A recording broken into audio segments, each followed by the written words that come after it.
Hello guys, current affairs funda में आप सभी का स्वागत है। मैं हूं आपके साथ अभिषेक शर्मा और आज के इस वीडियो सेशन में हम 4 अगस्त तक के सभी इंपॉर्टेंट करंट अफेयर्स कवर करने वाले हैं। हमेशा की तरह आप इस वीडियो को अंत तक जरूर देखिएगा। आज भी आपको काफ़ी कुछ जानने के लिए मिलेगा। सेशन की शुरुआत करने से पहले आप सभी को बताना चाहूँगा, यदि आप हमारे daily current affairs PDF, weekly PDF, monthly PDF और हर महीने के banking and economic awareness PDF चाहते हैं तो करंट अफेयर्स फंडा का 1 ईयर मेंबरशिप प्लान आप ज्वाइन कर सकते हैं, जिसका लिंक आपको वीडियो के डिस्क्रिप्शन में या फिर फर्स्ट कमेंट में मिल जाएगा। आपको बता दें, इस 1 ईयर मेंबरशिप प्लान के तहत जितना भी हमारा PDF कंटेंट है वो हम आपको 1 साल तक के लिए प्रोवाइड कराते हैं, जिसे आप डाउनलोड कर सकते हैं, प्रिंट आउट भी निकलवा सकते हैं। इसके लिए चाहे तो आप करंट अफेयर्स फंडा ऐप को यूज़ कर सकते हैं या फिर अपने लैपटॉप या सिस्टम की मदद से वेब लॉगिन भी कर सकते हैं। कोई भी आपका एग्जाम हो, बैंकिंग, SSC, रेलवे या फिर स्टेट PCS, जहाँ पर भी जनरल अवेयरनेस या करंट अफेयर्स पूछे जाते हैं, सभी एग्जाम्स के लिए हमारे PDF कंटेंट काफ़ी यूजफुल है। इस PDF कोर्स में हमने RBI सर्कुलर्स भी ऐड किए हैं, financial awareness, digital awareness, banking awareness, general and economic awareness, सब कुछ आपको केवल एक ही PDF कोर्स में प्रोवाइड कराया जा रहा है। आपने देखा होगा इस बार जो IBPS और रिक्रूटमेंट नोटिफिकेशन 2025-26 आया है, उसमें क्लियरली मेंशन है, जो आपका मेंस एग्जाम है, यदि आप प्री क्वालिफाई कर लेते हैं उसके बाद मेंस के लिए अपेयर होने जाते हैं, तो मेंस में जो जनरल अवेयरनेस का सेक्शन है उसमें RBI सर्कुलर्स भी मेंशन किया गया है, यानी कि RBI सर्कुलर से क्वेश्चन पूछे जाएंगे, आपको पढ़कर जाना ही है। अब RBI सर्कुलर्स आप RBI की वेबसाइट से ही पढ़ सकते हैं, पर प्रॉब्लम यह है कि वहाँ पर आपका टाइम अधिक लग जाएगा, टाइम कंज्यूमिंग है RBI सर्कुलर्स यदि पढ़ने जाए, क्योंकि तो काफ़ी लंबे होते हैं, 3-3, 4-4 पैराग्राफ में होते हैं। दूसरा, उनकी जो लैंग्वेज है वो काफ़ी फाइनेंशियल और इकोनॉमिक टर्म्स उसमें यूज़ होती है, जिसे समझने में थोड़ा टाइम लग सकता है। अब आप अपना सारा टाइम अगर इसमें ही डिवोट कर देंगे तो बाकी सब्जेक्ट्स के लिए कैसे समय निकालेंगे। इसलिए हमने क्या किया है, करंट अफेयर्स फंडा कोर्स में जो हमारा PDF कोर्स है उसमें RBI सर्कुलर्स भी ऐड कर दिए हैं। तो जितने भी पिछले 5-6 महीने के RBI सर्कुलर्स हैं, सबको हमने PDF फॉर्मेट में प्रिपेयर किया है और उसी के साथ MCQs भी अटैच किए हैं। जैसे कोई RBI का सर्कुलर है, उसको पहले हमने ईजी लैंग्वेज में किया, ठीक है, और उसके बाद फिर MCQs से रिलेटेड जो है उनको अटैच कर दिया, तो आपका RBI सर्कुलर अच्छे तैयार हो जाएगा। साथ ही बैंकिंग अवेयरनेस कंप्लीट अवेलेबल है इस कोर्स में।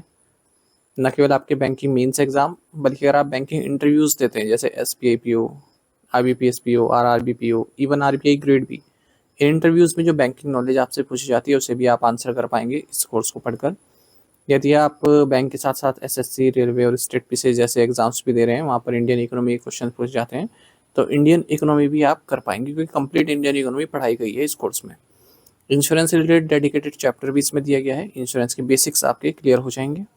तो A to Z सब कुछ आपको एक ही कोर्स में प्रोवाइड किया जा रहा है। बार बार आपको कोर्स बाय करने की नीड नहीं होगी कि अभी कोई एग्ज़ाम आया तब आपने कोर्स बाय किया, तो उस झंझट से आप बच जाएंगे और काफ़ी अफोर्डेबल प्राइस पर है। करंट अफेयर्स फंडा ऐप पर आपको मिल जाएगा। ऐप का लिंक वीडियो के डिस्क्रिप्शन में दिया गया है और फर्स्ट कमेंट में पिन कर दिया गया है, तो लिंक पर क्लिक कीजिए, ऐप को इंस्टॉल कीजिए। लॉगिन करने के बाद आप इस कोर्स को बाय कर पाएंगे। फिर भी कोई डाउट अगर आपका रहता है तो हमारा कस्टमर केयर नंबर है 8448169188, इस पर आप कॉल कीजिए या फिर व्हाट्सएप करके भी जानकारी प्राप्त कर सकते हैं। तो बिना किसी देरी के शुरुआत करते हैं इस वीडियो सेशन की। सेशन की शुरुआत हमेशा की तरह क्वेश्चन ऑफ द डे से करेंगे, जिसका आंसर आपको अभी कमेंट बॉक्स में करना है। पूछना है कि मई 1998 में किस देश ने भारत पर परमाणु हथियार परीक्षण के लिए प्रतिबंध लगाया था। Which country sanctioned India for testing nuclear weapons in May 1998। Options देखते हैं, फ्रांस, रशिया, यूनाइटेड स्टेट्स या फिर यूनाइटेड किंगडम। जल्दी से आंसर कर दीजिए, फिर हम आगे बढ़ते हैं। और इसी तरह के क्वेश्चन यदि आप प्रैक्टिस करना चाहते हैं तो मैं टेलीग्राम पर जरूर ज्वाइन कीजिएगा। करंट अफेयर्स फंडा नाम से हमारा टेलीग्राम चैनल है।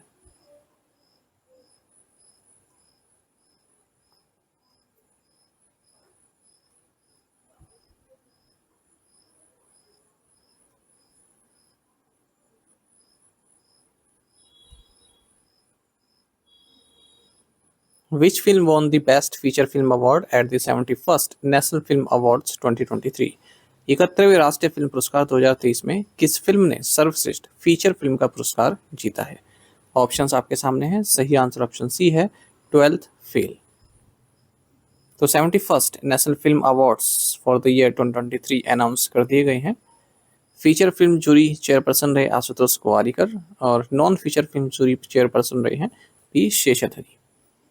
12th फेल को बेस्ट फीचर फिल्म अवार्ड दिया गया है। फ्लावरिंग मैन इसको best non feature film award दिया गया है। वहीं गोड वल्चर एंड ह्यूमन को बेस्ट डॉक्यूमेंट्री का अवार्ड दिया गया है। शाहरुख खान जिन्होंने जवान फिल्म में एक्ट किया और विक्रांत मैसी जिन्होंने 12th फेल में एक्ट किया, इन्हें बेस्ट एक्टर अवार्ड दिया गया है। शाहरुख खान के कैरियर का ये पहला नेशनल फिल्म अवार्ड है। रानी मुखर्जी को बेस्ट एक्ट्रेस अवार्ड दिया गया है इनकी पावरफुल परफॉर्मेंस के लिए मिसेस चैटर्जी वर्सेस नॉर्वे में। इनका भी ये पहला नेशनल फिल्म अवार्ड है। वेटरन एक्टर विजय राघवन और मुथुपेतई सोमू भास्कर इन्हें बेस्ट सपोर्टिंग एक्टर का अवार्ड दिया गया है। वहीं उर्वशी एंड जानकी बोदीवाला को बेस्ट सपोर्टिंग एक्ट्रेस अवार्ड दिया गया है। कुछ और अवार्ड्स देख लेते हैं जो महत्वपूर्ण है। बेस्ट चिल्ड्रंस फिल्म नाल्टू Marathi, best film in AVGC animation visual effects gaming and comic Hanuman Telugu, best direction the Kerala story Hindi by director Sudipto Hussain, best male playback singer Baby के लिए सिंगर हैं PVNS Rohit, best female playback singer Jawan film में Chaleya song के लिए singer हैं Shilpa Rao, best cinematography the Kerala story cinematographer हैं Prasantanu Mohapatra, best choreography Rocky और रानी की प्रेम कहानी मूवी के लिए कोरियोग्राफ किया गया था। बेस्ट लिरिक्स बालागम लिरिसिस्ट हैं Kasarla Shyam. Award for best short film ये गिद द स्कैवेंजर को दिया गया है। Best Hindi film Kathal, special mention Animal re-recording mixer MR Rajakrishnan. Award for best film critic ये उत्पल दत्ता अशमीज स्वर्ण कमल और 1 लाख रुपए दिया गया। Which Indian company is the highest ranked on the 2025 Fortune Global 500 list. 2025 Fortune Global 500 सूची में कौन सी भारतीय कंपनी सर्वोच्च स्थान पर है? ऑप्शंस आपके सामने हैं। सही आंसर ऑप्शन डी है रिलायंस इंडस्ट्रीज। तो बिलियनियर मुकेश अंबानी की रिलायंस इंडस्ट्रीज ये हाईएस्ट रैंक्ड इंडियन कंपनी है 2025 फॉर्च्यून ग्लोबल 500 लिस्ट में। आपको बता दें ओवरऑल इसकी रैंक 88 है और अगर हम इंडियन कंपनी से बात करें तो पहले नंबर पर है। 2024 में हालांकि इसकी रैंक 86 थी ग्लोबली, अब 88 है और ये 22वां साल है जब रिलायंस इस लिस्ट का हिस्सा बना है। यूएस कंपनी वॉलमार्ट ये टॉप रैंक्ड कंपनी है पूरे वर्ल्ड में। इसके बाद फिर अमेजोन आता है। टॉप 10 में 3 चाइनीज़ कंपनी है। एक तो जो आपका यहाँ का चाइना का इलेक्ट्रिक यूटिलिटी स्टेट ग्रिड है, नंबर 3 पर है। चाइना नेशनल पेट्रोल 5वें पर है और सिनोपेक ग्रुप 6ठे नंबर पर है। वर्ल्ड के लार्जेस्ट ऑयल एक्सपोर्टर सऊदी अरब ये 4वें नंबर पर है। चौथे नंबर पर है एप्पल, 8th नंबर पर है। भारत की 9 कंपनीज को फॉर्च्यून ग्लोबल 500 लिस्ट में जगह मिल पाई है। इनमें से 5 पब्लिक सेक्टर की हैं, 4 प्राइवेट सेक्टर की हैं। Life insurance corporation of India यानी कि LIC 95वें नंबर पर है, जो रैंक इसकी लास्ट ईयर थी वही। इंडियन ऑयल कॉर्पोरेशन IOC 127वें नंबर पर है। कंट्री का largest lender State Bank of India 163वें नंबर पर है। वहीं HDFC बैंक 258 नंबर पर है। Oil and Natural Gas Corporation 181वें नंबर पर है। Tata Motors 283 number, Bharat Petroleum Corporation 285 number, ICICI Bank 464 number. Fortune Global 500 list में उन कंपनीज को टोटल रेवेन्यू के हिसाब से रखा जाता है। Which bank has received RBI approval to merge New India Cooperative Bank with itself. किस बैंक को न्यू इंडिया कोऑपरेटिव बैंक को अपने साथ विलय करने की RBI की मंजूरी मिल गई? राइट आंसर ऑप्शन है सरास्वत कोऑपरेटिव बैंक। तो इंडिया का जो लार्जेस्ट कोऑपरेटिव बैंक है सरास्वत कोऑपरेटिव बैंक, इसे रिजर्व बैंक ऑफ इंडिया की अप्रूवल मिल गई है कि ये न्यू इंडिया कोऑपरेटिव बैंक को अपने में मर्ज कर ले। ये जो मर्जर है ये 4 अगस्त से लागू हो जाएगा और जो न्यू इंडिया कोऑपरेटिव बैंक की जो एसेट्स हैं, जो लाइबिलिटीज़ हैं, वो अब सरस्वत कोऑपरेटिव बैंक के अंदर आ जाएंगी। सरस्वत कोऑपरेटिव बैंक की बात करें, एक अर्बन कोऑपरेटिव बैंकिंग इंस्टीट्यूशन है। हेडक्वार्टर इसका मुंबई महाराष्ट्र में है। पहला कोऑपरेटिव बैंक है जिसने मर्चेंट बैंकिंग सर्विसेज प्रोवाइड करानी शुरू की थी। Who won the men's long jump competition at the Kosanov Memorial 2025 athletics meeting. Kosanov Memorial 2025 athletics meeting में पुरुषों की लंबी कूद प्रतियोगिता किसने जीती? राइट आंसर ऑप्शन डी है मुरली श्रीशंकर। तो भारत की मुरली श्रीशंकर ने मेंस लॉन्ग जंप टाइटल जीता है कोसानेव मेमोरियल 2025 एथलेटिक्स मीट में, एल्मेटी कजाकिस्तान में। 7.94 मीटर की इन्होंने लॉन्ग जंप मारी है और टॉप स्पॉट हासिल किया है World Athletics Continental Tour Bronze Level category C meet में। इससे पहले ये इंडियन ओपन जीत चुके हैं पुणे में, और मीटिंग माया सिरेरो डो डेस्पोर्ट भी जीता है इन्होंने पुर्तगाल में। Who inaugurated India's first industry developed 1 megawatt green hydrogen plant at Deendayal port authority Kandla. Deendayal port authority Kandla में भारत के पहले स्वदेशी रूप से विकसित 1 मेगावाट ग्रीन हाइड्रोजन प्लांट का उद्घाटन किसने किया? राइट आंसर ऑप्शन डी है Sarbananda Sonowal. Union minister of port shipping and waterway Sarbananda Sonowal ने इंडिया का first indigenously developed 1 megawatt green hydrogen plant develop मतलब इनोग्रेट किया है दीनदयाल पोर्ट अथॉरिटी कांदला गुजरात में। मई 26 इसी साल में 10 मेगावाट का एक ग्रीन हाइड्रोजन प्रोजेक्ट इनोग्रेट किया गया था प्राइम मिनिस्टर द्वारा, तो ये उसी का हिस्सा है 1 megawatt green hydrogen plant. Where will the University of Bristol open its first international campus? Bristol विश्वविद्यालय अपना पहला अंतर्राष्ट्रीय परिसर कहाँ खोलेगा? राइट आंसर ऑप्शन बी है मुंबई। तो यूनिवर्सिटी ऑफ ब्रिस्टल, इसे यूनिवर्सिटी ग्रांट्स कमीशन की मंजूरी मिल गई है कि अपना पहला इंटरनेशनल कैंपस ओपन करेगा मुंबई में समर 2026 से, और undergraduate and postgraduate programmes offer करेगा, जैसे डेटा साइंस में, इकोनॉमिक्स में, फाइनेंस में, इन्वेस्टमेंट में, इमर्सिव आर्ट्स एंड फिनटेक में। Which country has overtaken China as the top exporter of smartphones to the United States for the first time? कौन सा देश पहली बार संयुक्त राज्य अमेरिका को स्मार्टफोन का शीर्ष निर्यातक बनकर चीन से आगे निकल गया है? राइट आंसर ऑप्शन ए है इंडिया। तो पहली बार ऐसा हुआ है कि भारत चाइना से आगे निकल गया है अगर हम यूनाइटेड स्टेट्स को स्मार्टफोन एक्सपोर्ट करने की बात करें। तो पहले चाइना सबसे ज़्यादा स्मार्टफोन्स एक्सपोर्ट करता है चाइना यूनाइटेड स्टेट्स को, लेकिन अब भारत करने लगा है। तो अगर हम सेकंड क्वार्टर की बात करें तो यूनाइटेड स्टेट्स ने जो स्मार्टफोन्स इंपोर्ट किए हैं उनमें 44% भारत से ही बनकर गए हैं, जबकि पिछले साल 13% जाते थे केवल, और वहीं चाइना से बात करें तो 25% जाते हैं। Who has been appointed as the new head coach of the Indian men's national football team? भारतीय पुरुष राष्ट्रीय फुटबॉल टीम का नया मुख्य कोच किसे नियुक्त किया गया है? राइट आंसर ऑप्शन बी है Khalid Jamil. All India Football Federation ने खालिद जमील को हेड कोच नियुक्त किया है Indian men's national football team का, और पहली बार जब कोई इंडियन हेड कोच बनाया गया है भारतीय फुटबॉल टीम का 2011-12 के बाद। जमील मनोलो मार्केस को रिप्लेस कर रहे हैं इस पोजीशन पर। नेशनल जो इंडिया नेशनल फुटबॉल टीम है इसे ब्लू टाइगर्स के नाम से जाना जाता है, याद रखिएगा। Who has assumed charge as the 47th vice chief of the naval staff? नौसेना स्टाफ के 47वें उप प्रमुख के रूप में किसने पदभार ग्रहण किया है? ऑप्शंस आपके सामने है। सही आंसर ऑप्शन सी है संजय वत्सायन। वाइस एडमिरल संजय वत्सायन ये 47th vice chief of the naval staff बनाए गए हैं। आपको बता दें जो प्रेसिडेंट ऑफ इंडिया होते हैं सुप्रीम कमांडर होते हैं इंडियन नेवी के।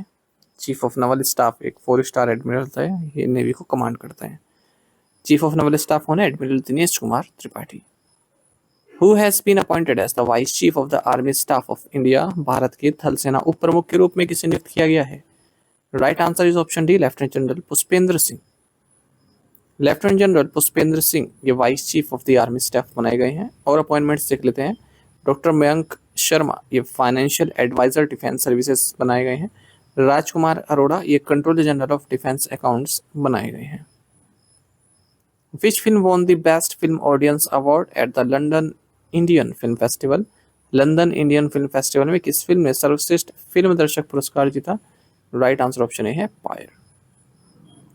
विनोद कापरी की पायर इसे बेस्ट फिल्म ऑडियंस अवार्ड दिया गया है लंदन इंडियन फिल्म फेस्टिवल में और बर्मिंघम इंडियन फिल्म फेस्टिवल में। और पायर आप बता दें एक इंटीमेट ड्रामा है। एल्डरली कपल स्ट्रगल कर रहे हैं सर्वाइव करने के लिए इंडियन हिमालयाज में। Where was the 15th conference of parties to the Ramsar convention held? Ramsar convention का 15वां सम्मेलन कहाँ आयोजित किया गया?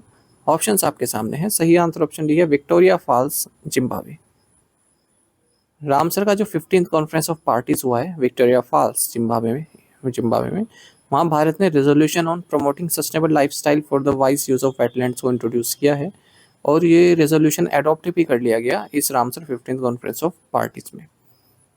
172 Ramsar contracting parties, 6 international organisation partners और अदर ऑब्जर्वर्स ने अपना सपोर्ट इसमें दिया है। आपको बता दें UNFCCC COP26 में प्राइम मिनिस्टर नरेंद्र मोदी द्वारा मिशन लाइफ इंट्रोड्यूस किया गया था। Which telecom company signed an MOU with Numaligarh Refinery Limited to deploy India's first 5G CNPN captive non-public network within the refinery sector? किस दूरसंचार कंपनी ने refinery क्षेत्र के भीतर भारत का पहला 5G CNPN उपलब्ध कराने के लिए नुमालीगढ़ रिफाइनरी लिमिटेड के साथ एक समझौता ज्ञापन पर हस्ताक्षर किए? राइट आंसर ऑप्शन बी है BSNL। भारत संचार निगम लिमिटेड और नुमालीगढ़ रिफाइनरी लिमिटेड ने मेमोरेंडम ऑफ अंडरस्टैंडिंग साइन किया है during industry 4.0 workshop for CPSEs, जो कि मिनिस्ट्री ऑफ फाइनेंस के तहत ऑर्गेनाइज किया गया गुवाहाटी में। तो इस MOU के तहत जो BSNL है और NRL है, इन दोनों ही मिलकर इंडिया का first 5G CNPN captive non public network deploy करेंगे रिफाइनरी सेक्टर के तहत ही, रिफाइनरी सेक्टर के अंदर ही। Which state government has signed an MOU with Tesseract and YouTube Academy India to establish a Creator Academy? किस राज्य सरकार ने क्रिएटर एकेडमी स्थापित करने के लिए टेसरेक्ट और यूट्यूब अकादमी इंडिया के साथ समझौता ज्ञापन पर हस्ताक्षर किए? राइट आंसर ऑप्शन डी है आंध्र प्रदेश। तो आंध्र प्रदेश गवर्नमेंट ने मेमोरेंडम ऑफ अंडरस्टैंडिंग साइन किए हैं 2 लीडिंग ऑर्गेनाइजेशन के साथ, एक तो है टेसरेक्ट US, दूसरा है यूट्यूब अकेडमी इंडिया। और MOU का पर्पस ये रहा है कि आंध्र प्रदेश में क्रिएटर एकेडमी बनाई जाएगी। तो Andhra Pradesh government centre of excellence establish करेगा क्रिएटिव कंटेंट डेवलपमेंट के लिए। गूगल यहाँ पर अपना सपोर्ट देगा, रिसोर्सेज प्रोवाइड कराएगा, टेक्नोलॉजी प्रोवाइड कराएगा, करिकुलम ट्रेनिंग मॉड्यूल प्रोवाइड कराएगा। वहीं टेसरेक्ट ये फिजिकल इंफ्रास्ट्रक्चर को देखेगा, मैनेजमेंट को देखेगा, डे टू डे ऑपरेशन को देखेगा। एक और न्यूज़ है कि गूगल $6 बिलियन इन्वेस्ट करेगी आंध्र प्रदेश में 1 गीगावाट डेटा सेंटर डेवलप करने के लिए। Who received the GD Birla Award for Scientific Research for the year 2024? वर्ष 2024 के लिए वैज्ञानिक और अनुसंधान हेतु GD बिरला पुरस्कार किसे प्रदान किया गया? राइट आंसर ऑप्शन डी है सूबी जैकब जॉर्ज। 2 इंडियन रिसर्चर्स हैं जिन्होंने क्वांटम टेक्नोलॉजीज एंड सुप्रामोलिकुलर केमिस्ट्री में अपना रिसर्च किया है। इन्हें GD Birla award for scientific research दिया गया 2023 और 2024 के लिए। तो यूनियन मिनिस्टर ज्योतिरादित्य सिंधिया ने 2023 का जो GD बिरला अवार्ड है दिया है प्रोफेसर अदिति सेन डे को। हरीशचंद्र रिसर्च इंस्टीट्यूट प्रयागराज से आती हैं, इनका कंट्रीब्यूशन रहा है क्वांटम टेक्नोलॉजीज में। और 2024 का जो GD बिरला अवार्ड है दिया गया है प्रोफेसर सूबी जैकब जॉर्ज को, जो कि Jawaharlal Nehru centre for advance scientific research Bengaluru से आती हैं। इन्होंने सुप्रामोलिकुलर केमिस्ट्री में कार्य किया है। के बिरला फाउंडेशन द्वारा इस GD बिरला अवार्ड की स्थापना की गई थी 1991 में। साइंटिफिक रिसर्च में जो इंडियन साइंटिस्ट हैं उन्हें अवार्ड दिया जाता है और 5 लाख रुपए इसमें दिए जाते हैं ईच रेसिपिएंट को। टू द पॉइंट क्वेश्चंस, उनके आंसर्स देख लेते हैं। Which tiger reserve has the highest tiger density in India? Answer है बांदीपुर टाइगर रिजर्व, कर्नाटक। हालांकि अगर आप 2022 की रिपोर्ट देखें टाइगर वाली तो उसमें उत्तराखंड का कॉर्बेट नेशनल पार्क है, लेकिन अभी 4-5 दिन पहले जो रिपोर्ट आई उसमें बांदीपुर टाइगर रिजर्व है। What is the theme for world ranger day 2025 on July 31st? Rangers powering transformative conservation. In which year was the National Population Register first created? 2010. Divya Deshmukh, the FIDE World Cup champion, is from which state? Nagpur, Maharashtra. In which year the Ministry of Cooperation was formed as a separate ministry? Answer is July 6, 2021. आप में से कई students बिल्कुल सही answer किया है, इसी तरह से पार्टिसिपेट करते रहिए।